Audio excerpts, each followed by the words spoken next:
Bora lá, nação, para analisar a imprensa esportiva falando sobre a vitória do Flamengo em cima do Grêmio por 2-0. É incrível, né, meus amigos? Porque a imprensa esportiva falava que poderia dar Grêmio, que Grêmio talvez iria vencer a partida. E como mudou a conversa hoje, né? A conversa agora é que o Flamengo é favorito a conquistar a Copa do Brasil. Vamos analisar aí. Tem os comentaristas do programa da ESPN Brasil falando sobre isso, tem o Neto também falando sobre o Mengão, e eu gostaria que você primeiramente chegasse deixando seu like apoia demais o trabalho do nosso canal. Vamos bater uma meta de 1000 likes para esse vídeo, quero ver a força da torcida do nosso Flamengo. E se você não é inscrito no canal, vai rapidinho, aperte o botão vermelho e se inscreva, faça parte do nosso canal, porque aqui todos os dias tem notícias e informações do Flamengo para vocês, tá bom? Crédito desse vídeo, o canal ESPN Brasil, o canal Os Donos da Bola, link na descrição. Bora para as notícias do Flamengo.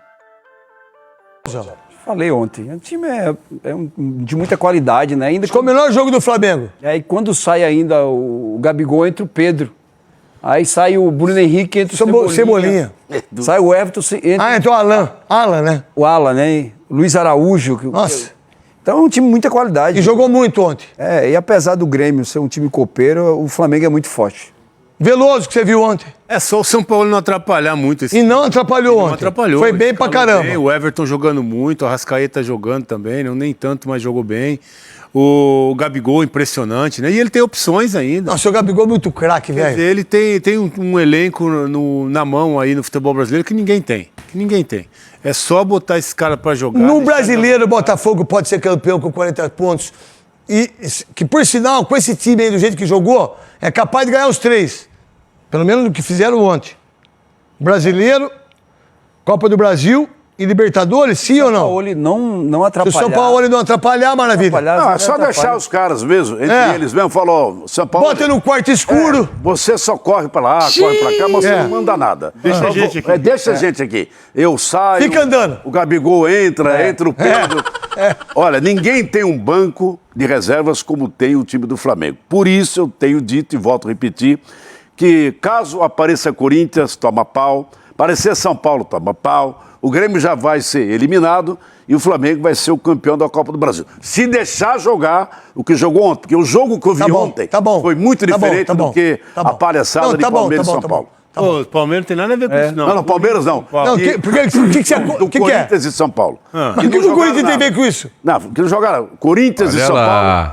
Péssimo jogo. Jogo frouxo. Primeiro tempo foi horroroso. Parecia várzea. E o que eu vi ontem, Flamengo e Grêmio, os caras jogando com tesão, Você viu aonde? Aonde você viu? Na TV, claro, assistindo. Você podia ter visto na minha rádio. Mas eu ouvi você também, eu coloco, tiro, obrigado. entendeu? Eu fico ouvindo lá, você fica nervoso, aqueles ataques. Não, ontem não. Mas o do Corinthians eu vi que você estava lá irritado. Não, uma vibração. Eu falei verdade. Eu vi que você ficou. É mesmo, não? Agora... Você estava na sua casa assistindo? Estava lá, só aqui radinho, tocando lá, e aqui você, lá, eu tiro o som, ouço lá. Agora... Para terminar. Agora, o Flamengo de ontem, ele vai moer... Não, você está falando... os outros, porque a bola do São Paulo, primeiro tempo, covarde, Corinthians não jogou nada, então... Tá bom. Somebody lost. O Gabigol, ele é um injustiçado daquilo que a gente percebe em relação à seleção brasileira? Ele é sempre um jogador decisivo. Cara, sacanagem. Sempre nesses momentos ele faz gol, ele dá título, ele faz gol na hora da decisão. Ele perdeu o pênalti ontem, mas ele, mais uma vez, fez uma partida que realmente... O Gabigol é muito craque, Veloso. O Gabigol tá na prateleira do Zico. Só o título do Flamengo. Tá mesmo. É ele e Zico. Os maiores da história do Gabigol. O Tite? O Tite tá processando eu. Vamos lá pro break. O Bubu fala muito da mística, da questão que pode ir além do campo. Porque quando você pega ali no mata-mata, no Sul, uma bola que o Bruno escapa e coloca pro Gabigol, e o Gabigol chega finalizando, você começa a mexer com muitos componentes, né? Saudosistas, talvez, de um Flamengo que deu muito certo. Aquela enfiada do Bruno pro Gabriel no Beira-Rio em 2019, uma dupla Bruno e Gabriel funcionando muito bem, de um Flamengo que vinha, eu não concordava, mas que vinha até de algum questionamento pelo que tinha sido o desempenho no fim de semana contra o América Mineiro. E aí o Flamengo começa a mandar no jogo. Acho uma partida muito boa do Flamengo. Não fosse esse início de jogo, não fosse o pênalti perdido pelo Gabigol, próximo ali de algo irretocável. Acho que o teto é alto, mas uma partida muito, muito, muito boa. Acho que a coisa está muito encaminhada. Extremamente. Muito encaminhada pelo que o Flamengo é capaz de fazer em Copas, e isso verbalizado pelo São Paulo ontem, né? A Ele frase falou, que ele fala até. ele falou. Ele fala, eles se ligam mais. Exatamente. Em jogos de Ninguém Copa. tá mais achando, agora o cara falou. Muito pelo que o Flamengo se mobiliza em Copas, muito pelo que o time do Renato tem de dificuldade contra esse Flamengo, e aí entra o componente do Maracanã, a vantagem, como o Renato se porta na coletiva ontem, acho que está muito bem encaminhado. De um lado a gente já sabe quem é o finalista, William. É isso aí. Tá vendo? Concorda, Price? Porque assim, o Grêmio tem que fazer 3-0 do Maracanã ou 2-0 para levar para os pênaltis, né? Tarefa ingrata. 2 jogos esse ano entre as duas equipes, 3-0 no Maracanã, onde o Grêmio até atuou bem, mas tomou 3-0. E ontem, 2-0 com Soares e tudo. Tudo bem, Price? Boa tarde, William, Bubu, Pedro. Tudo bem? Assim, e esse jogo do brasileiro que demonstra a dificuldade, né? Mesmo o Grêmio jogando bem, o Flamengo venceu, né? E assim, eu vou na linha do que o Renato falou. Se a gente pegar os times que subiram no passado, Cruzeiro, Vasco, Bahia e Grêmio, o Grêmio é o único que está lá em cima. O Cruzeiro está em 11º, 12º, Bahia e Vasco estão lá embaixo. Futebol não se faz do dia para a noite. O Flamengo não montou esse grande time do dia para a noite, o Palmeiras não montou o grande time do dia para a noite. Foram anos de construção. E o Grêmio, a construção do Grêmio começou no passado, que nem o Renato falou, 8, 9 meses. Eu acho que já foi um baita caminho andado. É difícil falar isso pro torcedor, porque o torcedor é passional. O torcedor não quer saber se o time tá na segunda divisão ou subiu esse ano pra primeira. Ele quer ganhar. Só que se a gente pegar as duas realidades hoje, de Flamengo e de Grêmio, são muito diferentes. Tanto na questão econômica, e isso não vai mudar porque o potencial de gerar receita do Flamengo é muito maior que o do Grêmio. Mas em termos de maturidade de time, de construção de time, o Renato vai pegar esse time aí, boas contratações no meio campo, né? Trouxeram bons jogadores. Ano que vem, provavelmente, se o Grêmio continuar um trabalho do jeito que está fazendo, vai trazer mais 2, 3 peças que vão se encaixando no time, e aí o Renato vai montando um time, e aí ano que vem, dentro de uma normalidade, o time vai estar mais forte. Mas esse ano, o Flamengo é muito superior, se traduziu em números no jogo, e tem que ser realista mesmo, é muito difícil o Grêmio conseguir reverter esse resultado. Além de ter que fazer 2 para levar as pênaltis ou 3 para passar, não pode tomar gols. Exatamente, então, assim, é difícil. É uma situação bem complicada.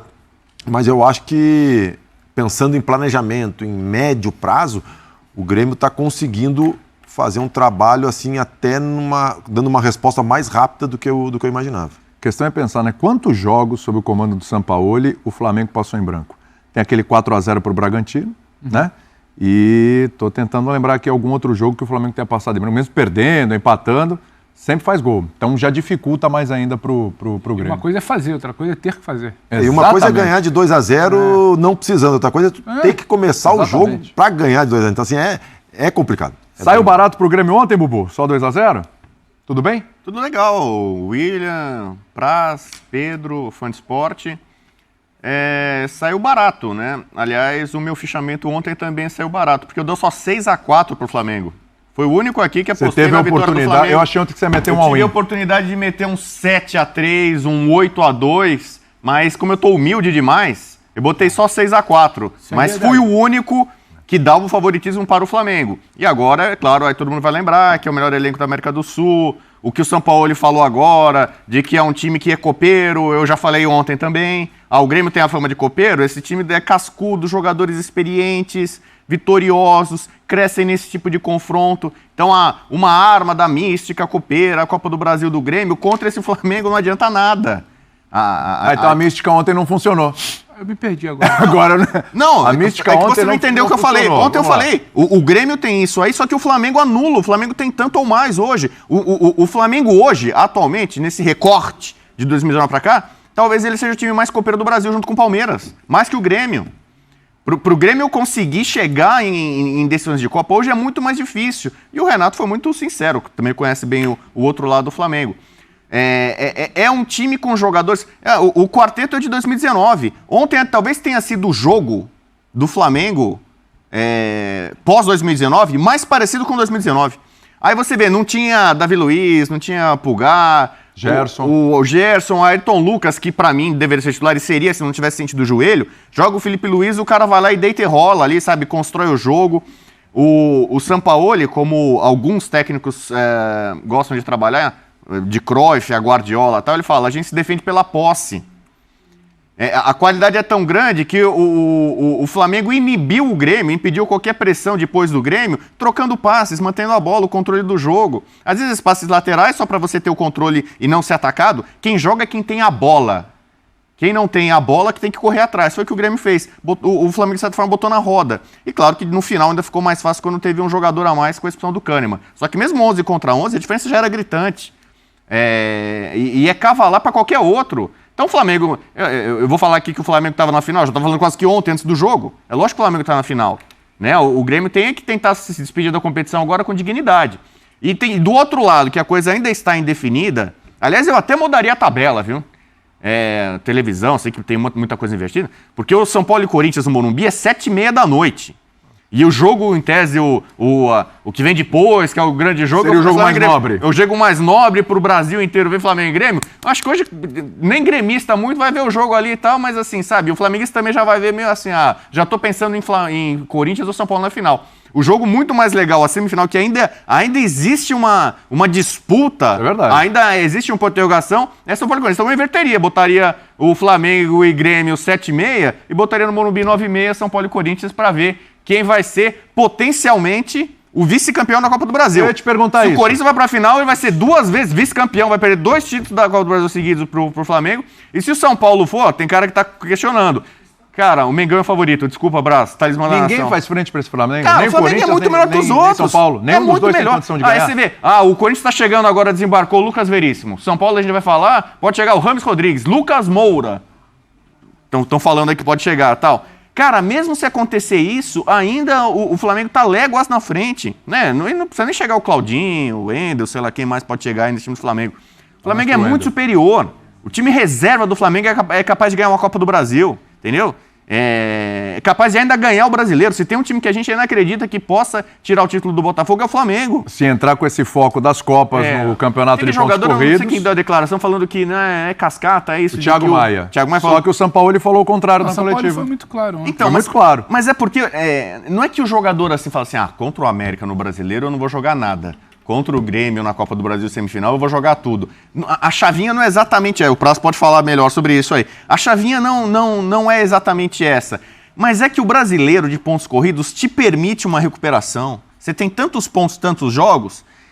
E o jogador, quando ele é grande, ele sabe a partida que é importante. Por isso tem jogador que cresce em clássico, não precisa ser decisivo. Mas no ano passado o Flamengo não conseguiu essa recuperação, né? Ele resolveu optar por reservas. O que eu achei uma decisão errada, e muito flamenguista concorda. Por quê? O Flamengo, quando o Dorival assumiu, o Flamengo passou a ser o grande time do brasileiro. O Flamengo fez uma arrancada e foi encurtando diferenças. Era o time mais vistoso. Era o time mais vistoso e estava encaixado, o Flamengo estava voando. E aí, quando chega o jogo contra o Palmeiras no Allianz, que era o jogo para você virar... joga tudo ali. Se ganhou do Palmeiras no Allianz, continua na briga pelo título brasileiro. Perdeu do Palmeiras no Allianz... A distância não era curta. Não, mas assim... Em nenhum momento nessa arrancada digamos a distância foi de 3 pontos. Se ganha do Palmeiras, quanto ia ficar? Em 6 pontos, se eu não me engano? Eu acho que era 10-7 ou 9-6, um negócio assim. Então, mas permitiria sonhar. Permitiria sonhar. Você tiraria 3 pontos do líder. É mais ou menos como se tivesse agora um Flamengo e Botafogo, que vai ser mais ou menos no começo do segundo turno. Flamengo e Botafogo. O Flamengo vai com tudo, vai com força máxima. Ganhou do Flamengo, encurta a diferença e continua sonhando com o brasileiro. Perdeu do Botafogo, a diferença aumentou ainda mais, aí de fato esquece o brasileiro e vai pensar nas Copas. Só que o Flamengo investiu e ainda pode fazer a maior janela da história de um clube brasileiro para ganhar os 3 torneios. Então o Flamengo é o disparado, é o grande favorito para ganhar a Copa do Brasil. E na Libertadores tem um caminho que eu acho que é bem considerável para pelo menos chegar de semifinal. Então não tem o que discutir. A sinceridade do Renato diz tudo ontem. Né? Só que assim, a gente é muito resultadista, né? Na hora que dá o resultado fala assim, não, agora o Flamengo é muito superior, não dá, tal. A gente já sabia disso ontem. Então a gente fica com um pouco de receio. Não, mas contra o América não foi isso. O problema do Flamengo... Não necessariamente a gente sabia isso. Porque quando a gente fala que a atuação do Flamengo às vezes parece que vai e não vai, vai e não vai. Quando a gente fala ontem que a atuação do Flamengo é uma das melhores do ano, talvez a melhor sob o comando do Flamengo, no caso. Isso já é talvez a melhor sob o comando do São Paulo, a gente já coloca como algo fora da curva, não era regra. Não é que ontem a gente sentava aqui, quem apostou no Flamengo é esperto, quem não apostou é burro, que não tá vendo óbvio. Não, porque o Flamengo, a régua do Flamengo a gente não sabe para onde vai. Ontem ele confirmou e verbalizou, através de São Paulo, que esse time se mobiliza mais em Copas. E através da mobilização, ontem teve um trabalho muito claro. Ontem o primeiro tempo, o São Paulo virou e falou, sei o que o Renato faz, porque já tinha feito no Maracanã, naquele 3-0, é uma característica dele. Eu vou acabar, eu vou controlar o jogo com a posse, eu vou arrastar essa defesa, eu vou arrastar esses encaixes para cá, eu vou ter espaço para jogar. Então, ontem a gente viu um Flamengo diferente do que a gente tinha visto. Então não dá pra dizer que isso aí é a régua normal e quem não sabia disso não sabe de nada. Isso era assim com o Jorge Jesus, naquele período lá que você já sabia que o Flamengo ia atropelando, em 2019. Você sabia, é muito difícil. Esse quarteto mágico ofensivo do Flamengo, que é histórico de 2019, que ontem a gente viu em campo, e você já vê, por exemplo, o Bruno Henrique e Gabigol num dos gols, já como é que é o entrosamento, a química que tem entre eles, como funciona. É uma das razões pelas quais eu tô falando que o jogo de ontem no Flamengo lembrou o Flamengo do Jorge Jesus, de 2019. E não é porque eu sou advogado do Sampaoli, não. O Sampaoli ontem foi muito o que é o Sampaoli da carreira dele. Mas ontem ele tem altos e baixos na carreira dele, tem goleadas a favor, goleadas contra, só que o domínio, o controle do jogo passa muito por ele também. Mas você viu então, o que era ontem? Desculpa, Bu, você fala 2019, acho que é importante. Você viu o que foi o Flamengo ontem e que não tinha sido? O Flamengo ontem parecia o de 19, porque é o que a gente brincava até ontem aqui. O quarteto estava em campo sábado. E aí esquece mobilização, ou se está mais ligado ou não. Sábado foi até um quinteto. Estava em campo sábado. Um quarteto travado, passivo, sim, se desmovimentando um pouco. Ontem era isso aqui, ó. Pá, pá, pá, pá. O Gabigol tem uma bola que ele está na esquerda, o Felipe Luiz tem uma bola que ele está colado no Wesley na direita, o Arrascaeta está puxando por dentro, o Vitor Hugo está quase que como um auxiliar ali do Arrascaeta no ataque, sabe? O Everton está vindo quase que articulando uma movimentação constante, uma troca toda hora, o Bruno também se mexendo, uma movimentação constante. Para quê? Para confundir a defesa do Grêmio. E quando você confunde, lembra 2019, e aí a coisa flui. Você vai achando espaço, o cara vai se movimentar, vai se deslocar, se for encaixe de marcação, vai receber. E aí tem a inteligência, que é o que o Praz fala. Não basta, sabe, querer fazer isso inteligente. Tem a técnica e a inteligência. Aí lembra 2019. Só que com o próprio Sampaoli, em alguns momentos, não tinha essa troca constante. Você tinha um jogo que o Gerson circulava e criava muito bem. Você tinha um jogo que o Arrascaeta circulava e ele criava muito bem. Você tinha um jogo que o Arrascaeta e o Everton criava. Esse quarteto de movimentação constante, eu particularmente vi a melhor formação com o São Paulo ontem. E você também, um tempo atrás, você não tinha o Bruno. O Bruno volta a pouco. O Arrascaeta então, começou mal o ano. Não é que é só colocar os quatro que aí vai dar certo. O Gabigol teve problemas, o Bruno Henrique lesão. E outra coisa, para não falar só de 2019, o Wesley tá jogando muito. O Fabrício Bruno fez uma partidaça. Tô falando caras. Ontem foi a melhor partida do Wesley. Não vinha sendo. Tá bom, mas assim. A melhor partida dele hoje. Tem caras que não é. Eu exaltei o Felipe Luiz, que fez uma partidaça. Ele joga mais que o Felipe Luiz hoje. Felipe Luiz é remanescente de 2019, mas tô sendo outros jogadores, Thiago Maia, Fabrício Bruno, Wesley, que se encaixaram muito bem, que estão muito bem nesse time. É duro você ficar fazendo comparação peça por peça. Rafinha, Wesley, Fabrício Bruno, é porque característica todo, vamos dizer, o Rafinha pro Wesley... O Sampaoli foi contratado porque ele é um técnico capaz e que tem vocação ofensiva para repetir o que o Flamengo do Jesus fez. E vou falar aqui uma coisa que pode chocar muita gente. Ele ainda tem chance de ser campeão brasileiro. Ele pode fazer a tríplice coroa. Se o Flamengo do Sampaoli ganha a Copa do Brasil, Libertadores e o Brasileiro, vai ter gente que vai falar o Flamengo de 2023, no final das contas, é melhor do que o Flamengo de Jesus, porque ganhou uma tríplice coroa. Não tenha dúvida, porque tríplice coroa nenhuma equipe na história conseguu fazer. Ninguém conseguiu. Fora a possibilidade que o Jesus não conseguiu de ganhar um Mundial. Eu acho muito difícil. O Manchester City do Guardiola é muito complicado para qualquer time. Por exemplo, setembro, desculpa para você falar. Setembro, por exemplo... Setembro, você tem, no início de setembro... início não, A decisão da Copa do Brasil é em setembro. 17, 24, domingo. Você tem final. É por aí. Você vai bater. Essa final, você vai bater com quartas de Libertadores. Você vai bater com o sprint que você deveria estar no Brasileiro. Talvez esse calendário fique cruel demais. Eu acho que potencial todo mundo concorda que o Flamengo tem. Aí que entra, aí o calendário fica cruel demais. Aí entra o que o Bubu falou lá da escolha ano passado, que o Flamengo, no jogo contra o Palmeiras, não fez a escolha de jogar com o time titular, porque ali ele abriu mão do Brasileiro. Mas a gente vai trabalhar no si, né? Se ele tivesse ganho aquele jogo, ele poderia continuar na disputa pelo título. Mas se ele vai com o time titular naquele jogo, quem te garante que a performance pro jogo da Copa do Brasil ou do outro seria igual? E aqui contra o São Paulo, qual é a frase do São Paulo? Eles se ligam mais nos jogos de Copa. Queria te ouvir disso. Isso pra mim é uma coisa vindo do comandante preocupante, assim, cara. Eu como comandante, me preocuparia. Eu acho que é o diagnóstico dele de uma cultura que vem de dentro. Faria o diagnóstico, não teria problema nenhum em falar, né? Porque aqui às vezes a gente fica criticando muito o que ele falou. Tá correto em falar, só que agora a segunda pergunta é como que tu vai abordar isso? Como que tu vai melhorar isso? Sim. Porque, cara, no altíssimo nível que esses caras jogam, no altíssimo, eles são o topo da pirâmide. Não tolera uma mentalidade assim. Se for realmente... porque ele pode dizer assim, não, eles se entregam um pouco mais, não é que eles abram mão do resto. Porque no nível que o Flamengo tá, que o Palmeiras tá, que o Atlético Mineiro tá, que o Grêmio tá, não tem como, cara. Tu não pode aceitar... Isso eu tô falando do jogador. O jogador não pode aceitar uma mentalidade dessa, porque a carreira é muito curta, cara. É muito curta. A gente perde muito mais que a gente ganha. E quando a gente encontra momentos assim, como esse time do Flamengo, de potencial pra ganhar, pra conquistar, tem que aproveitar, cara. Eu acho, não pode... E ainda mais com o grupo que o Flamengo tem. Se ele detecta isso, ele pode gerir então. Peraí, descansa aí, que eu vi que tu não gosta de dar aquela pressãozinha no jogo do brasileiro, porque realmente...